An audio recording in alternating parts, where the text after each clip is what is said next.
Good afternoon, everybody. This is Dave Jones with Storm Center Communications and GeoCollaborate. This is a tropical update on Saturday, November 2nd, 2024, for the All Hazards Consortium, Sensitive Information Sharing Environment, where we share information across platforms between private sector liaisons within state emergency operations centers and also the private sector, the owner and operators that move things across the country, like medical supplies, prescription drugs, also food, fuel, and the transportation sector, as well as utility sector.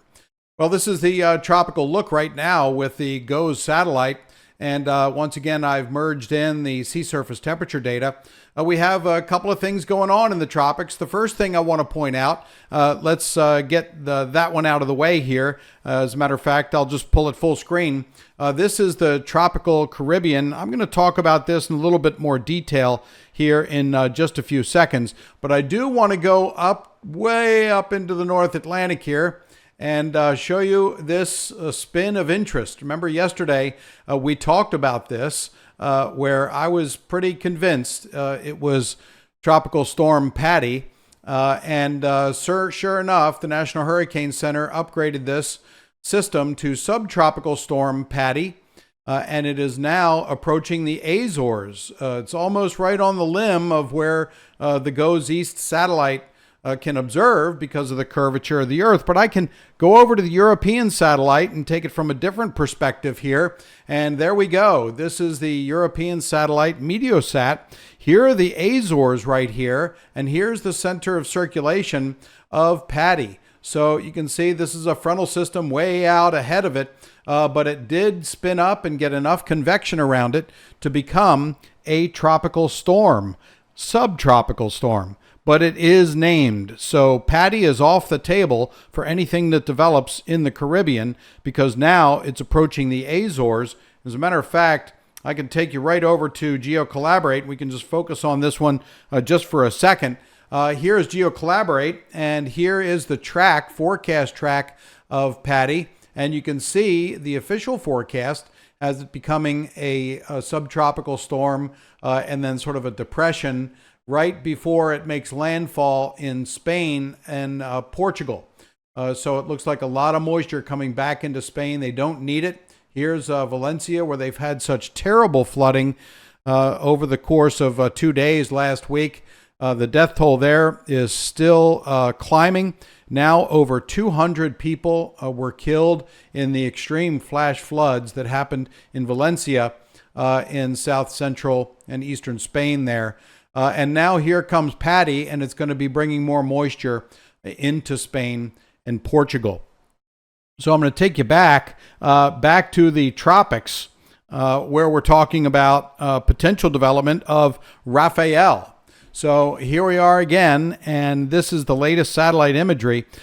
Yesterday we talked about this general broad circulation right here. It's tough to see, but I can see it, and I think you can too if you picture this area kind of rotating counterclockwise. You can see these clouds also moving this way.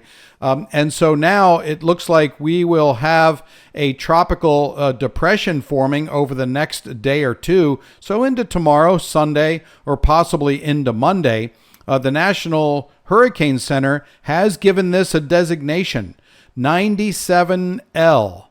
97L is this area of interest in the Caribbean, and that means that NOAA is going to kick off hurricane models focusing on this area, and we'll be able to see how they evolve over the next couple of days. No need to show anything right now because it has just not come together yet, but conditions are favorable, and they do keep improving. And it looks like there will be a tropical system forming in this area of the Caribbean and then moving up to the north and northwest across Cuba. I'll show you what that looks like in the model forecast as well. So let me show you that right now. We'll go over to it, and here we go. There's the satellite picture, but I'll take you over to the model data. This is the GFS model. And it's been initialized at 12Z, so it's about 8 o'clock this morning. So this is some of the latest information that we have. And you can see right around here in the Caribbean, an area of low pressure clouds and some thunderstorms showing signs of developing. I'll take this into a progression here, and you can see as this low does develop, is forecast to develop by the GFS anyway, by tomorrow morning, and then start to get its act together by Monday morning here. So over the next 12 to 24 hours, NOAA will be talking about their flight plans and how they want to investigate this system by sending the NOAA P3 hurricane hunters into this, because there's a lot of uncertainty as to what might happen once it passes across Cuba and gets into the Gulf of Mexico. Models are diverging in some of their solutions. So what really forecasters, meteorologists need, we need more data to go into the numerical prediction models. How do we get that data? We get that data by asking the NOAA P3 hurricane hunters and the Air Force hurricane hunters, the Air Force Reserve Unit, to fly their planes into this area of low pressure to gather more data, which can go into those numerical prediction models and give us a better handle for what we have and what might be developing. So let me take this forward here for you and show you what this particular version of the GFS predicts. You can see right here, this big area of high pressure still giving drought conditions and dry weather to the East Coast. But this is where I'd like you to focus right here. And also this area of rain and precipitation, because actually two low pressure centers develop. The northerly one, which has a 10% chance from the National Hurricane Center of developing over the next 2 days and over the next 7 days, still 10%, gets absorbed by this primary low pressure system. So let's take a look. I'll run through it rather quickly so you can just see the evolution here as it develops into a low and moves over Cuba. And then you see another low pressure system to its east. But here's where the models start to diverge. The GFS, I'll show you where that goes here. However, whatever develops, it looks like a very wet, moist South Florida for early next week into midweek, and also across Cuba, Hispaniola, Jamaica, and also Puerto Rico, where they've been having flash flood warnings, and they've been having very intense rainfall over the last several days because of this broad area of low pressure over Puerto Rico. So this is Wednesday night. By Wednesday night, we have a low pressure. This could be a tropical storm in this location right along the Florida Straits, just north of Cuba. So we'll continue to take this in time into Thursday morning. And you can see now we have maybe a tropical storm, perhaps a low-end hurricane, 70, 75 mile per hour storm that's in the Gulf of Mexico, and it stays in the central part of the Gulf of Mexico for a little while until it starts to move further north. Now, look at this in the time up here. We're already talking 6Z, so that's 2 a.m. next Saturday, a week from today. What do I call this? Fantasyland. 162-hour forecast. This is likely not going to happen, but we do have to consider it because the models are hinting that it will happen. Other models dissipate this system, and look what the GFS does. It takes it just east of Louisiana into the panhandle of Florida, perhaps Alabama area, but as a pretty weak system.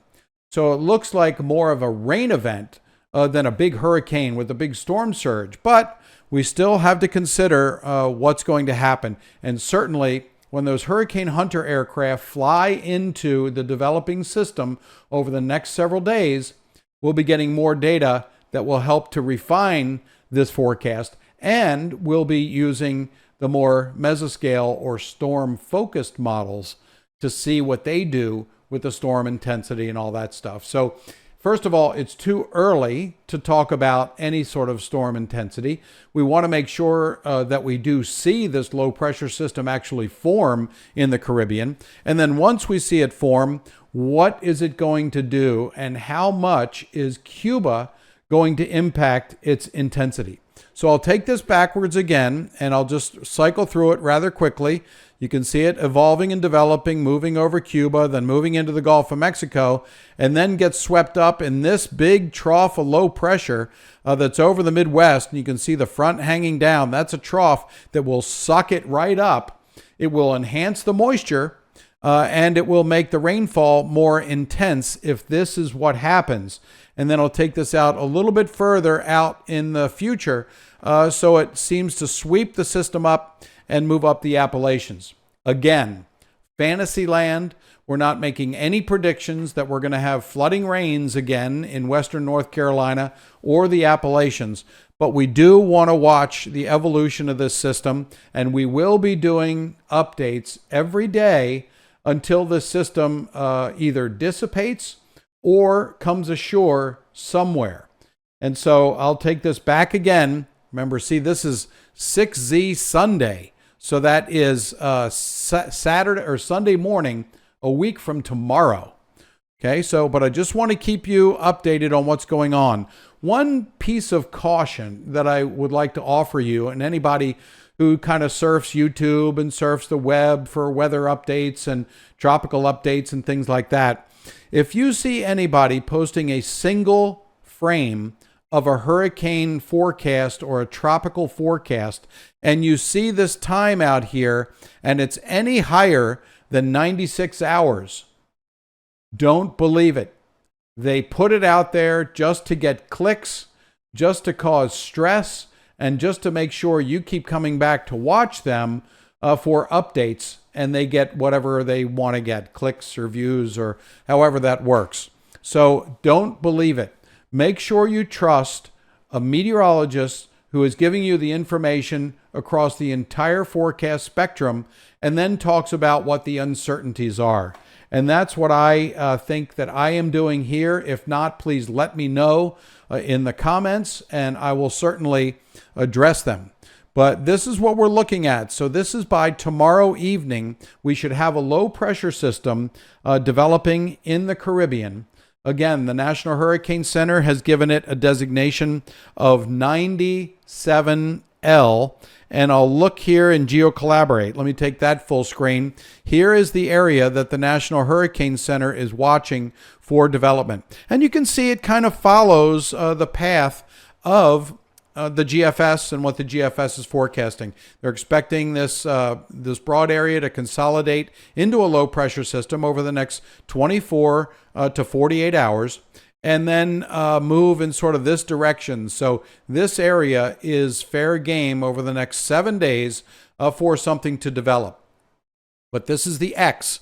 National Hurricane Center says, okay, here's an X here. This is close to where we think the center or the development area is going to be, and then we'll see it move up in this direction. So Jamaica, should keep your eyes posted to the Caribbean and this developing system, because even if it doesn't develop into a tropical storm, it's going to be very moist. You have a lot of moisture in that area, and that's what we're going to be keeping an eye on for sure. And one of the other things that I want to show you is also the moisture in the atmosphere. This is a full screen look at the GOES East satellite. We have a lot of channels to choose from that we can look at different parameters. What I've loaded here is the low level moisture. So with the GOES satellite, we can say, okay, I want to look at low level moisture, mid level moisture, and upper level moisture. And so this is the moisture that's in the low levels of the atmosphere that you need. And you can see some areas of showers and thunderstorms in this area of the Caribbean rotating or developing in this broad area of low pressure. So this is what I'm going to be keeping an eye on here over the next 24 hours. And it looks like we might have, at least from the Hurricane Center's perspective, a tropical depression forming in the next 24 to 48 hours. Now I can change this also to upper level moisture. Now what can we see with this?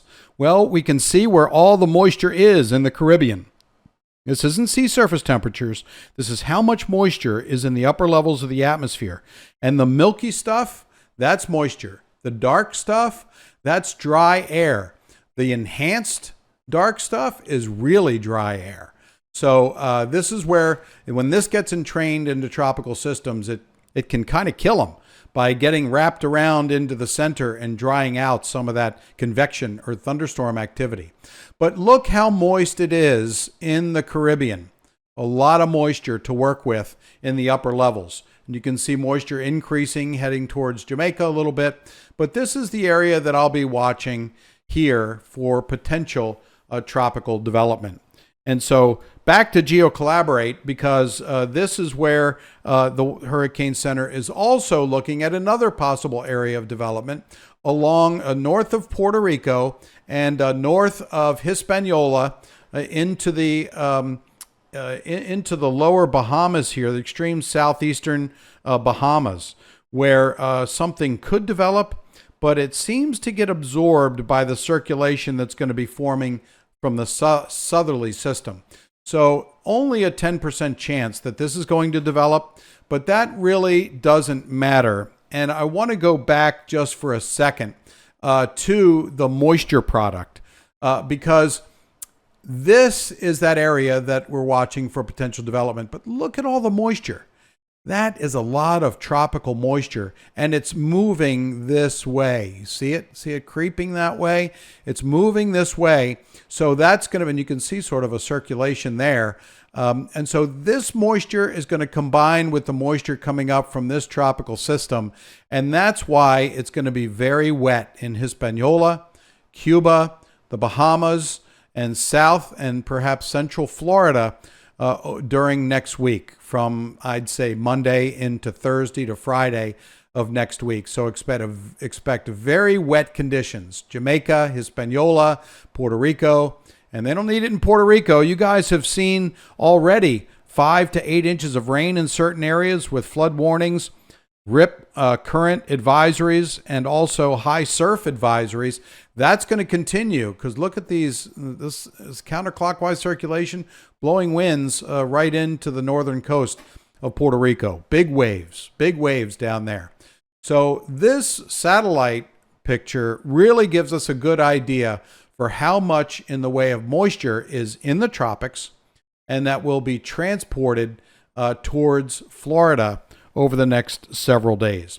GeoCollaborate, here it is. I'll zoom out just a little bit so you can see the big picture. Look at that. We have potential system developing in the Pacific, one potentially developing in the Caribbean. That has a 80% chance over the next 7 days, and over the next 2 days, and a 90% chance over the next 7 days of developing here. And so that is something that we really do need to pay attention to. And so we have tropical storm or subtropical storm Patty that is way out here headed towards Spain and Portugal. No, we don't need that. You guys don't need that in Spain and Portugal. Here's where the major flooding happened in Spain. And now we have another batch of moisture that's going to be heading in. So we'll be watching that as well. We also have another area of potential flooding headed away from the tropics right now, but this is radar here at 3:35 p.m. Eastern Time. There are flood watches throughout this entire area in Oklahoma. Let me turn on those watches and warnings and advisories here.